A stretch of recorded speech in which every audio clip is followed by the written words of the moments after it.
गेल्या अनेक महिन्यांपासून मराठा आंदोलकांनी मनोज जरांगे पाटील यांच्या नेतृत्वामध्ये मराठा आरक्षणाचा लढा महाराष्ट्रात उभारलेला आहे। आपण बघत असाल की 2 दिवसांपासून हे सगळं भगवं वादळ मुंबईमध्ये दाखल झालं। आझाद मैदानावर त्या ठिकाणी उपोषणाला पण सुरुवात झाली। कोर्टाच्या अटी शर्तीचं पालन करून त्यांचं आंदोलन सुरू असताना जाणीवपूर्वक त्या आंदोलनाला चुकीच्या पद्धतीनं त्यावर ट्रोल करणं, टीका टिप्पणी करणं, असे काही कुत्सित विचाराची लोक, ज्याला मी झाकणझुल्या म्हणतो, तो हरामखोर जाणीवपूर्वक याला बदनाम करण्याचा प्रयत्न करतोय।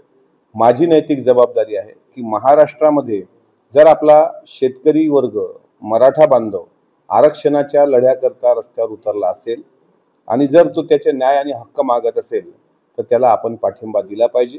म्हणून मी माझा पाठिंबा त्यांना जाहीर केलेला आहे। अर्थातच ही माझी वैयक्तिक भूमिका आहे। पक्षाची अधिकृत भूमिका मुख्य प्रवक्ते मांडतील, ते मी मांडणार नाही। पण मला अशा संघर्षाच्या आणि अडचणीच्या काळात मराठा समाज जर त्याच्या हक्काची लढाई लढत असेल तर मी सुद्धा त्या आंदोलनात सहभागी झालो पाहिजे, असं माझी नैतिकता मला सांगते। आणि म्हणून मी जाहीर पाठिंबा मनोज जरांगे पाटलांच्या आंदोलनाला दिलाय।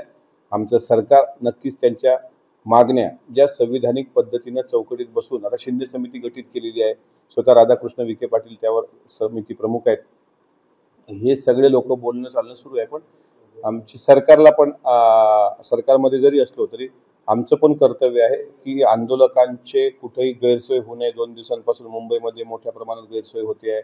फवारे कारंज्या खाली आंघोळी करणं, शौचालयाचा म्हणजे जायला कुठं जागा नसते, कुठं CST वर झोपणे, हे चित्र काही महाराष्ट्राकरता चांगलं नाही। त्यामुळे सगळ्या आंदोलकांना व्यवस्थित त्यांचा न्याय भेटावा याकरता सरकारने पण सरकारची भूमिका घेणं क्रमप्राप्त ठरतं।